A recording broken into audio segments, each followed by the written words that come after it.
If walking is your only exercise after 60, your next fall might already be on the calendar. I'm guessing you clicked because your knees argue with stairs, your hips click like old floorboards, or your doctor keeps writing "increase activity" in that unreadable scribble. Here's the twist: more steps aren't the answer.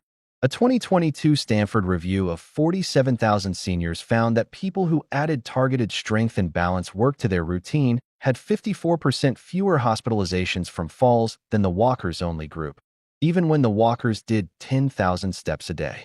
Surgeons at the Mayo Clinic now hand out the exact 5 drills you're about to learn instead of the usual walk 30 minutes sheet. They take 10 minutes. You can do them holding the kitchen counter, and they wake up the tiny muscles that catch you when the rug slips or the dog darts.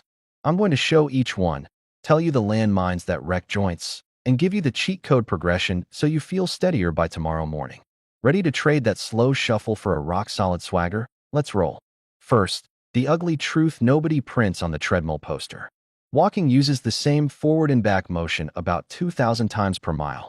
After 60, that melts the cartilage you've got left and leaves the side-to-side muscles, glute medius, piriformis, core rotators, snoozing.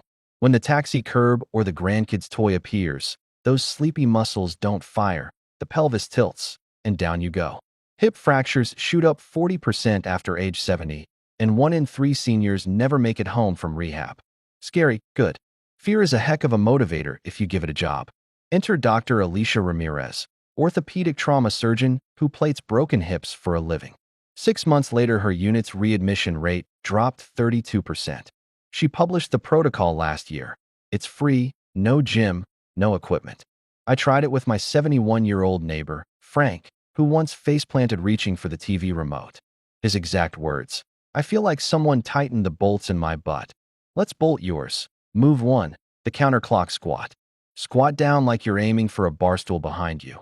But as you descend, pick one foot up and trace a tiny circle on the floor, clockwise then counterclockwise, without letting the toes leave the tile.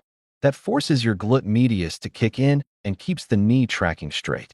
Stand back up, 10 reps each leg. Surgeons love this because it grooves the exact pattern you need when sidestepping a puddle or a grand toddler. Common boo-boo, letting the knee cave inward. Imagine shining a flashlight from your kneecap straight ahead. If the beam hits the other leg, you're collapsing. Fix it by pushing the knee toward the pinky toe. Yes, it feels weird. That's the sleepy muscle waking up. Move 2. The heel-to-toe rocking chair, still at the counter. Rock forward onto the balls of your feet until you feel your calf stretch. Then back onto your heels, lifting your toes. Sounds toddler simple, right? This reteaches your ankles to react in milliseconds. A 2020 Sydney study showed ankle strategy is the #1 difference between seniors who catch a trip and those who kiss pavement. 3 sets of 15 rocks. Removing vision forces the proprioceptors, your joint GPS, to sharpen. Move 3. The pillow pirate stand. Stand on it with one foot, the other foot hovering an inch. Hold 30 seconds, switch sides. That unstable surface is a mini earthquake for your hip stabilizers. Surgeons call this perturbation training. Do it while the kettle boils. Work up till eyes closed. That's black belt level. Important: keep the pillow beside the counter so you can fingertip balance if the wobbles win.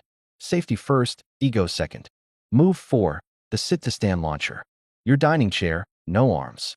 Sit back down slower than molasses. 3 seconds down, 1 second up, 10 reps.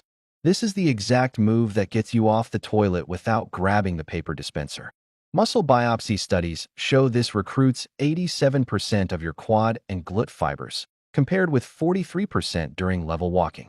Too hard? Stack a pillow behind your back to shorten the drop. Move 5. The bridge with a twist. Lie on the bed or carpet, knees bent. Lift your hips into a bridge, then march one knee toward the ceiling without letting the pelvis drop. Alternate 10 marches.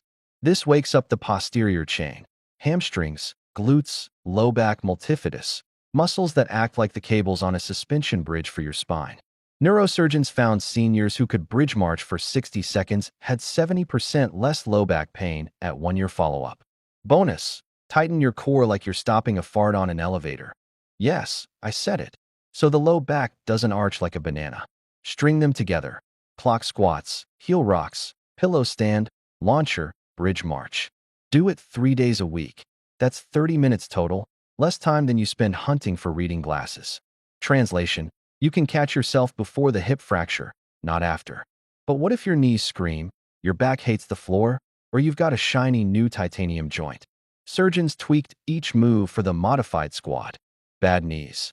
Cut the squat depth in half and place a rolled towel behind the knee. Creates a glide that reduces pain 60%. Spine issues. Swap the bridge for a dead bug. On your back, arms and legs up, lower opposite arm, and leg like a slow-motion bug. Same core fireworks, zero spinal compression. HPY replacement. Skip the pillow stand for now. Do the launcher with a 4-inch cushion on the chair to decrease hip flexion angle. Let's crush the usual excuses. I don't have time. 10 minutes. Commercial break. Do it while Jeopardy asks the questions. He does the moves holding his walker and still beat the physical therapy record for sit to stand. I'll look stupid. Close the blinds. Or better yet, invite the neighbor and start a hallway gang. Nothing kills embarrassment like company. I'll forget. Your brain sees it every time you grab the cheesecake. Ironic motivation. Stand up right now. Yes, pause me, and try the counterclock squat 10 times each leg. Feel that burn on the side of your butt? That's your insurance policy firing up. If you wobble, smile, you just bought a preview of the weakness that's about to disappear. Remember, strength is the fountain of youth you can bottle in your own living room. Quick recap so the info sticks like Velcro. Walking alone leaves the side muscles snoozing. One sneaky fall can rewrite your life story. 5 micro moves wake up the body's hidden seatbelts. 10 minutes, 3 times a week cuts fracture risk in half. And surgeons are literally prescribing this instead of more laps around the mall. Your move. Watch the next video popping up. It shows how to turn these moves into a fun chair routine you can crush during coffee breaks.